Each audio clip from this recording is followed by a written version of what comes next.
Queridos irmãos e irmãs, nesta segunda-feira, nós vamos rezar o Evangelho de São Mateus, capítulo 17, 22 a 27.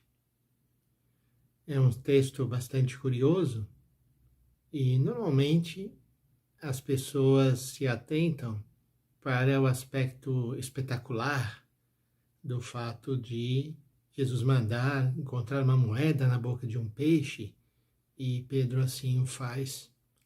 Mas, na verdade, eu acredito que o sentido de Jesus contar essa história não era puxar para o lado do extraordinário, porque não faz bem o feitio de Jesus. Mas vamos escutar a palavra e eu vou fazer um breve comentário. Naquele tempo, quando Jesus e os seus discípulos estavam reunidos na Galileia, ele lhes disse: o Filho do Homem vai ser entregue nas mãos dos homens.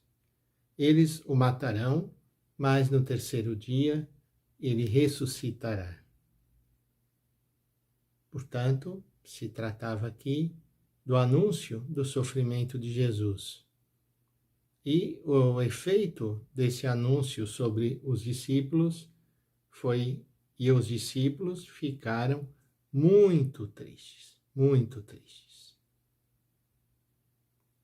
E nós sabemos o quão difícil foi para os discípulos de Jesus aceitarem esse caminho da cruz.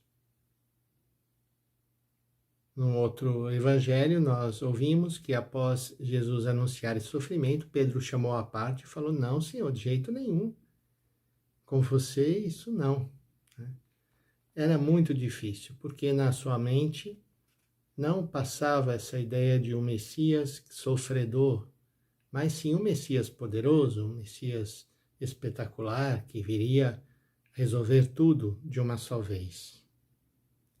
Pois bem, então, em meio a essa tristeza do anúncio da paixão, é que segue o relato. Quando chegaram a Cafarnaum, os cobradores do imposto do templo aproximaram-se de Pedro e perguntaram: o vosso mestre paga o imposto do templo? Pedro respondeu: sim, paga. Ao entrar em casa, Jesus adiantou-se e perguntou: Simão, o que te parece? Os reis da terra cobram impostos ou taxas de quem? Dos filhos ou dos estranhos? Pedro respondeu: dos estranhos. Então Jesus lhe disse: logo, os filhos são livres.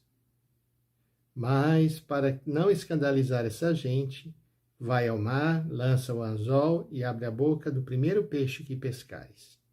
Ali tu encontrarás uma moeda, pega então a moeda e vai entregá-la a eles por mim e por ti. Portanto, aqui temos o relato da moeda encontrada na boca do peixe, que corre pela internet, as interpretações. Mas será que o Senhor realmente estava preocupado de fazer um milagre em causa própria? Não parece o jeito de Jesus, não é mesmo?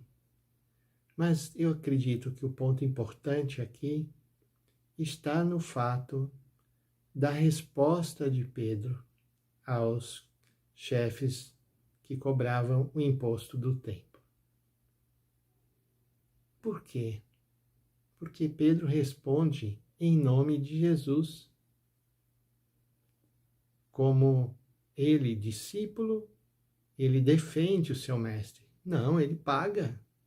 Ele paga sim. Por que ele não iria pagar? E Jesus, aparentemente tendo ouvido aquela conversa, depois chama os seus discípulos e então explica que ele, como Senhor do templo, não havia obrigação nenhuma de pagar nenhum imposto. Mas Jesus não queria também atrair sobre si a desconfiança ou a revolta daqueles que eram responsáveis pela religião de Israel.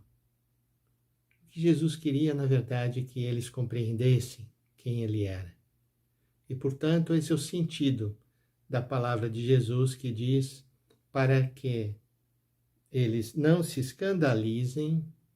Então vai, joga o anzol, pegue o primeiro peixe, ali achará uma moeda, e o valor dessa moeda é suficiente para pagar o imposto por mim e por ti, Pedro. E Pedro assim o faz. Portanto, eu creio que o mais importante dessa história está nessa solidariedade de Pedro com seu mestre. No momento difícil que Jesus estava anunciando o seu sofrimento que vinha pela frente.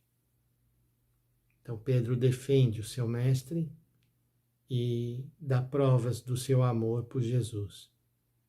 Então vamos pedir ao Senhor que nesta nova semana Ele nos alcance também essa graça de podermos nos colocar do lado de Jesus e de Jesus presente naquelas pessoas que sofrem e defendê-las de todo comentário negativo, de toda suspeita, para que possam sentir-se amadas e protegidas.